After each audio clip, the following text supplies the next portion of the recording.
আগামী ঈদে বিশাল বড় চ্যালেঞ্জের মুখে পড়তে হবে শাকিব খানকে। শাকিব খানের সাথে বাংলাদেশের অন্যান্য নায়ক আফরান নিশো পারেনি, কিন্তু সিয়াম আহমেদের সাথে মুখোমুখি লড়াই করতে হবে শাকিব খানকে। যে লড়াইটা হবে শাকিব খানের জন্য বিশাল বড় একটা চ্যালেঞ্জ। কেন বলছে এই কথা? সিয়ামকে এই জায়গাটা, এই সুযোগটা শাকিব খান ভাই নিজেই করে দিয়েছে। এর জন্য পস্তাতে হবে, এর জন্য পস্তাতে হবে। আজকে সিয়ামের একটি সিনেমার ঘোষণা এসেছে, রাক্ষস সিনেমা। যেই সিনেমাতে সিয়াম আহমেদের নায়িকা হচ্ছে সাবিলা নূর। কথা বুঝেছেন? আর এই সিনেমাটি নির্মাণ করছে বরবাদের প্রযোজনা প্রতিষ্ঠান রিয়েল এনার্জি প্রোডাকশন হাউস।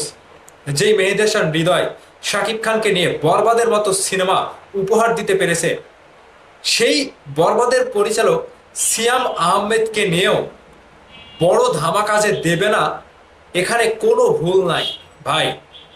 পরিচালক মেহেদী হাসান হৃদয় একটা খুবই ভালো একটা পরিচালক, খুবই দক্ষ একটা পরিচালক। তিনি গল্পের সাথে কোন নায়ককে মেলালে গল্পটা আরো ভালো আকারে হবে, সিনেমাতে আরো হাইপ তৈরি হবে, সেই বিষয়টা লক্ষ্য রেখে কিন্তু শাকিব খানকে নিয়ে বরবাদের মতো গল্প তিনি রেডি করেছিলেন। ঠিক এবার যদি শাকিব খানের পরবর্তীতে সিয়াম আহমেদকে নিয়েও যে সিনেমাটির কথা বলা হচ্ছে রাক্ষস, সেখানে তিনি একবারে ক্লিয়ার করে বলে দিয়েছেন এই সিনেমাটি পুরাই অ্যাকশন ধাঁচের হবে। তাহলে বোঝেন, প্রিন্স সিনেমা যদি মোটামুটি আকারের ভালো না করতে পারে, এদিক থেকে সিনেমা হলের সংখ্যাও কমে গিয়েছে, বাংলাদেশের বড় বড় সিনেমা হল বন্ধ হয়ে গিয়েছে, সিনেমা কোথায় চলবে? বুঝতে পারছেন কি? যে কয়টা সিনেমা হল থাকবে সেই কয়টা সিনেমা হল নিয়েই, সিনেপ্লেক্স নিয়েই শাকিব খানকে লড়াই করতে হবে। এবং শাকিব খানের লড়াইয়ের বড় প্রতিদ্বন্দ্বী হিসেবে যদি সিয়াম আহমেদকে দিয়ে এমন অ্যাকশন ধাঁচের সিনেমা বরবাদের পরিচালক রিলিজ করে দেয়, ভাই 12 বাট ঘটনা, 12 বাট বিশাল বড় একটা চ্যালেঞ্জ কিন্তু রয়ে গেল।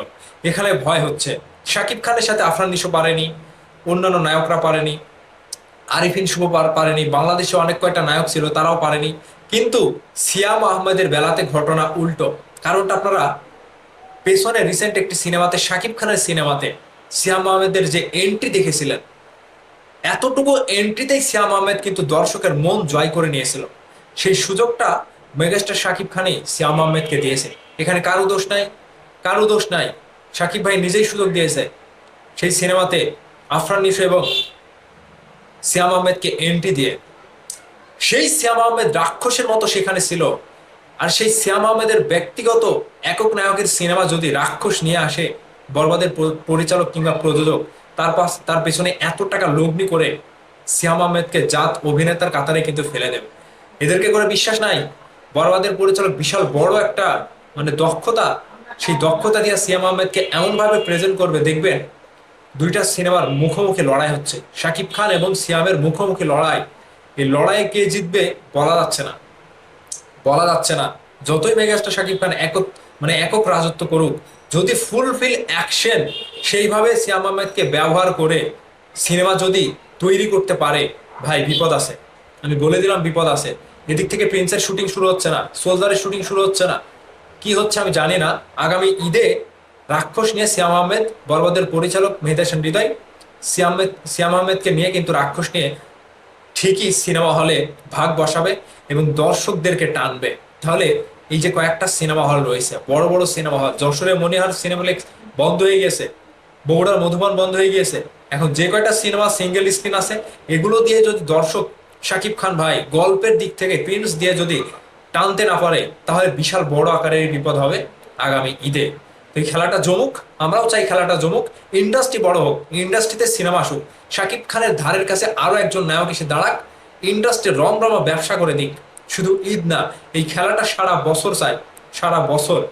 তো শাকিব খানের প্রিন্স এবং সিয়াম আহমেদের রাক্ষস, যেখানে নায়িকা সাবিলা নূর, বিষয়গুলো নিয়ে আপনাদের মনে কি প্রশ্ন জাগছে? আসলেই কি সিয়াম আহমেদ শাকিব খানের রেকর্ড ভেঙে দিতে পারবে?